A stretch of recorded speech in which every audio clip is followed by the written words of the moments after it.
Hi Libra, this is Jav. Welcome po sa ating channel. Gamitin ang reading na ito bilang gabay lamang. Kung naka-resonate kayo, comment down.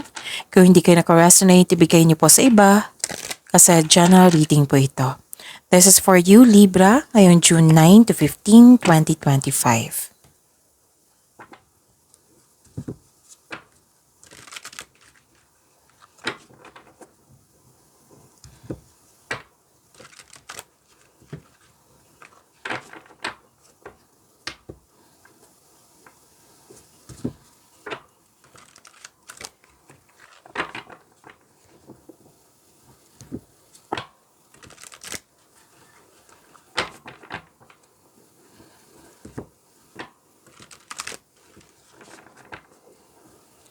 Para po ito sa iyo, Libra, ngayong June 9 to 15, 2025. Maraming salamat po sa inyong patuloy na suporta at maraming salamat din po sa mga hindi nag-skip ng ads. Gamitin ang reading na ito bilang gabay lamang. Sa mga hindi pa nag-subscribe, subscribe na po kayo at click bell notification para malaman nyo na may bago tayong video. Para sa mga gusto magpa-reading, comment po kayo ng personal reading. Again, comment kayo ng personal reading and check my reply sa comment section.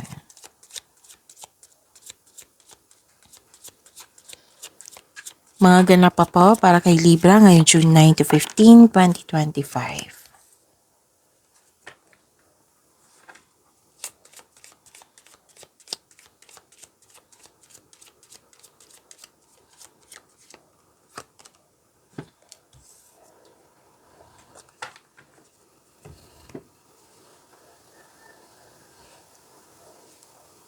Pwedeng nangyari na ito, Libra, or mangyayari pa lang na sana hindi kasi nalungkot kayo dito na worried kasi may loss of connection or loss of things or loss of opportunity. Again, pwedeng naalala nyo to. Oo, nangyari na ito sa nakaraan na naalala nyo for this week. Or mangyayari ito for this week na sana'y hindi. Sana'y maiwasan, sana'y ma-overcome. And I believe ma-overcome nyo to kasi may sinabi dito na hope and healing at may personal development. So claim nyo po itong hope and healing kasi lahat ng signs gusto nito hope and healing. This is money luck, L-U-C-K. Claim nyo po. At nakikita ko dito, nag-research kayo sa internet para may makuhang learnings or clarity. Maraming ideas na bibigyan mo siya ng aksyon. Ideas is a blessings.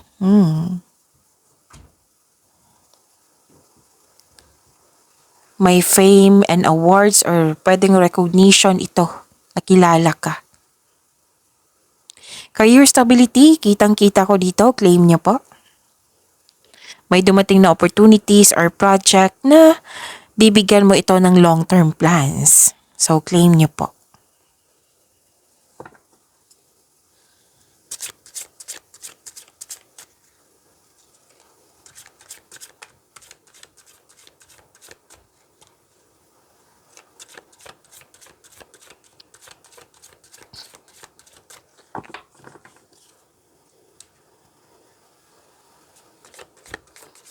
Energy po ni Libra ngayong June 9 to 15, 2025.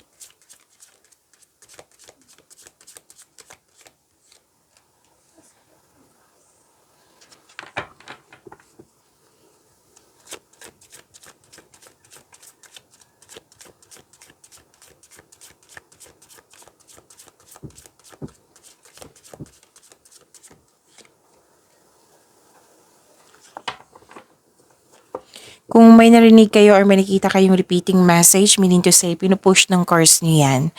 Like for example, nanood kayo sa isang video natin dito sa channel po. At nanood kayo sa weekly Gabay Tarot reading nyo. Tapos may napansin kayo na repeating message.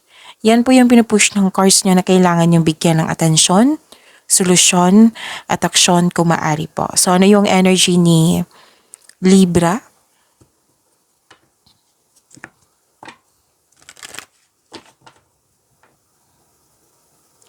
Okay, so this is long-term abundance and this is steady progress. Ang ganda.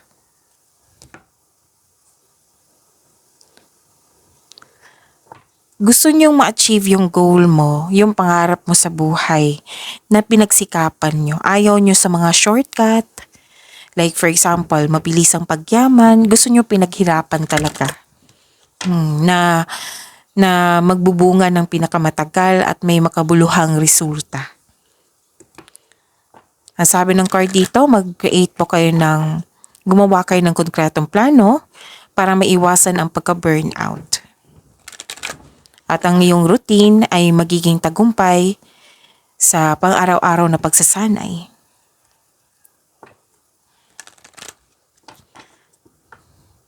So this is stability, grounded, and trustworthy. Nagbigay ka ng tiwala sa iyong sarili or sa kapwa. Nagkaroon ng stability.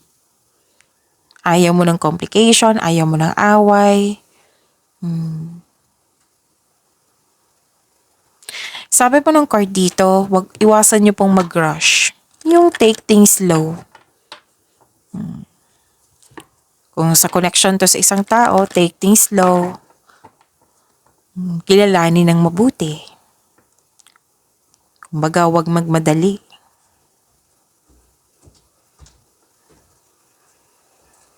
Kailangan ng mahabang pasensya. Yung mga ginagawa nyo ngayon, oo.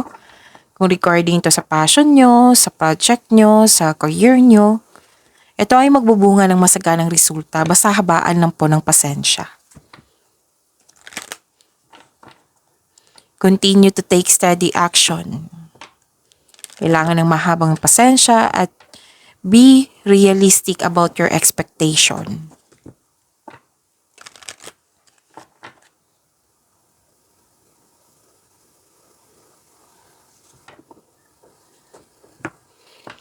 Ang ganda nito kasi success, long-term abundance, success, and enjoyment. A time of enjoyment and you're feeling safe, naging wais ka sa pag-handle ng iyong finances, hindi ka rin madamot, masaya ka makatulong sa kapwa mo. Actually, nagpaplano ka ng bakasyon dito, Libra, na gusto niyong bigyan ng oras ang sarili mo. And ang sabi ng card niyo po, deserve mo ito kasi naging masipag ka sa araw-araw. May nakita pa nga ako ditong promotion, Pwedeng literal na promotion. Pwedeng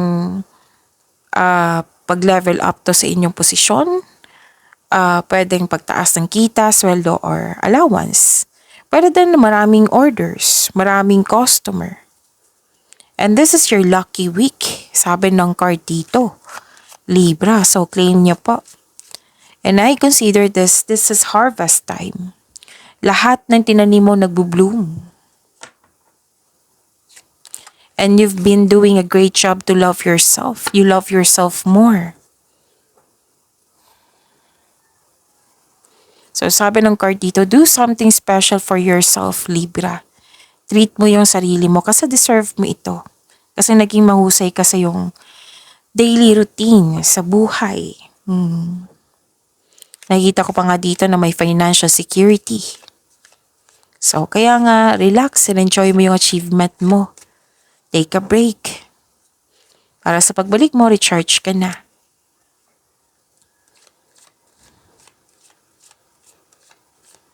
Ilan sa inyo nag-enjoy ng decoration, renovation ng bahay, pwede din nag-general cleaning kayo. Nagbakasyon, you are now focused on what brings you the most peace. Comfortable ka sa situation mo ngayon. So this is good, ang ganda. Claim niyo po, Libra.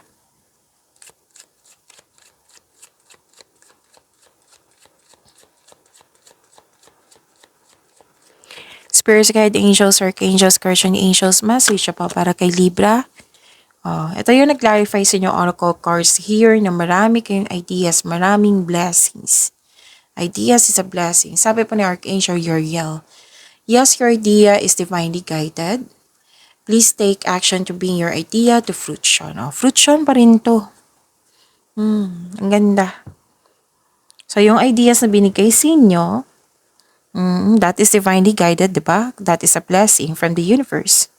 Bigyan niyo po daw ng aksyon para magbunga.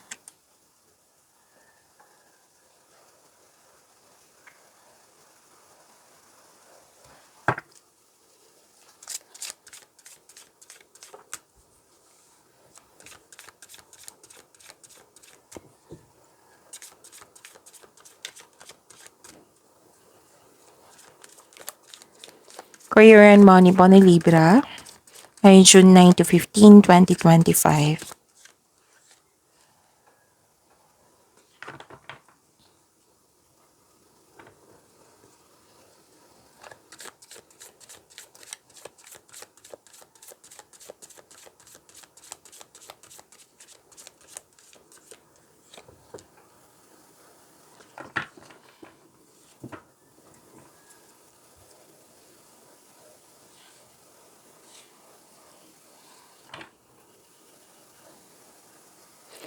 Sa career and money niyo po,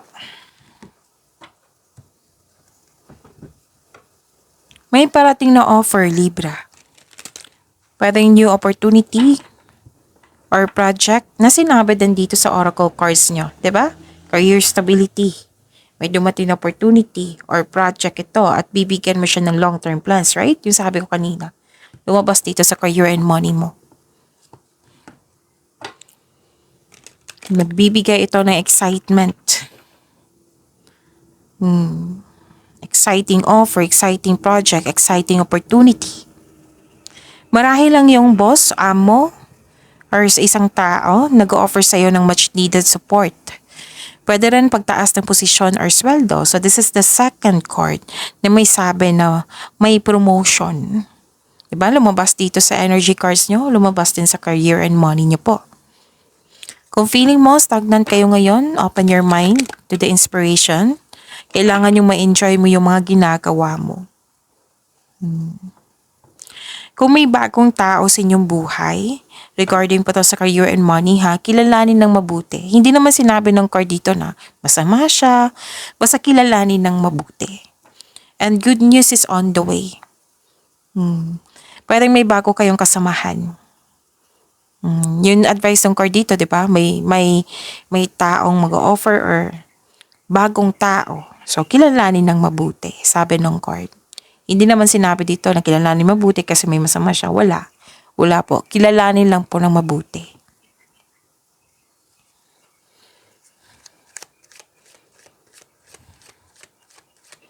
So, ito yung lumabas sa inyong energy cards from here to here na, di ba, vacation.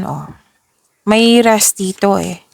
Pwede yung nag-vacation leave kayo, nag-rest day, or nag-vacation leave kayo sa week na ito. Rest ang nakikita ko dito eh. Or pwede din na hindi nag-vacation leave or nag-rest day, kundi may tamang tulog, may tamang pahinga. So prepare yourself kasi magiging productive kayo ngayong week na ito. Nakita ko dito, maraming ginagawa, marami ding iniisip. Stress at pagod, nakikita ko dito. Gustong-gusto mo magbakasyon, gustong-gusto mo mag-leave. Pwedeng plano pa ito or ginawa nyo na. Gagawin mo for this week. Ang pagpahinga po ay nakapagbigay ng increased productivity and a healthier mental state. So this card tells you na to relax, calm your mind, and reflect. Tamang tulog, tamang meditation ay kailangan. So, ikaw ay gustong magpahinga para makapag-isip ng mabuti, para makapaghanda or magpagaling.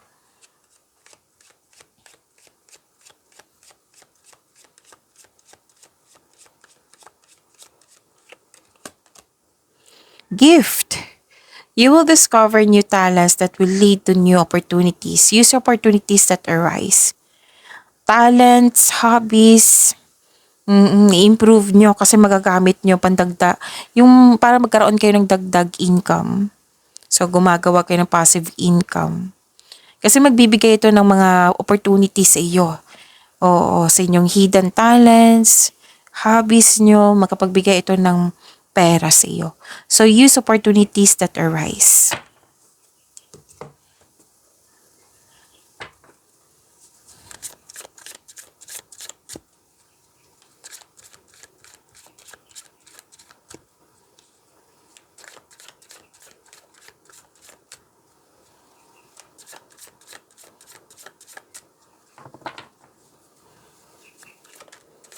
Love life, self-love, partnership, and romance si Libra. Ngayong June 9 to 15, 2025.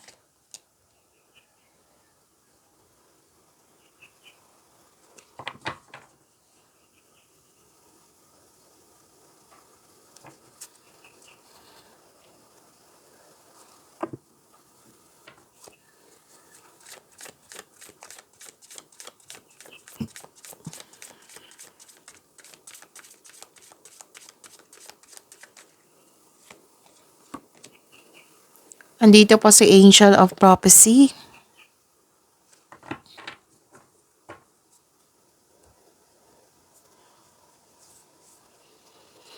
Okay, sa love life, self-love, partnership, and romance.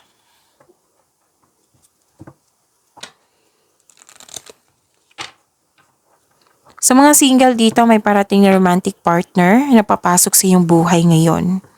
Pwedeng nasa harap mo na or parating pa ito. Excited ka rin dito, oh. May matatanggap kang event invitation or may mag-ask sa'yo ng date. Oo. May ilan din na ma-meet mo yung partner mo via travel. Parang sa buhay mag-asawa sa mga relasyon, mag-meet kayo sa isang lokasyon or magde-date kayo ngayon, may importanteng date. Basta exciting na ganap po ito. Darating na din yung mensahe. So, maaaring may travel.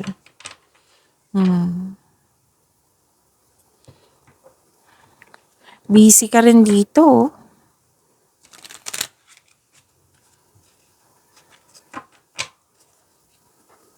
Hindi lang yung isa yung lakad mo. It might be marami kayong lakad.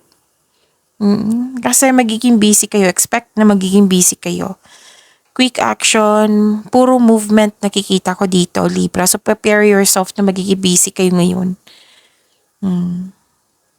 So may mahalagang desisyon akong nakikita dito.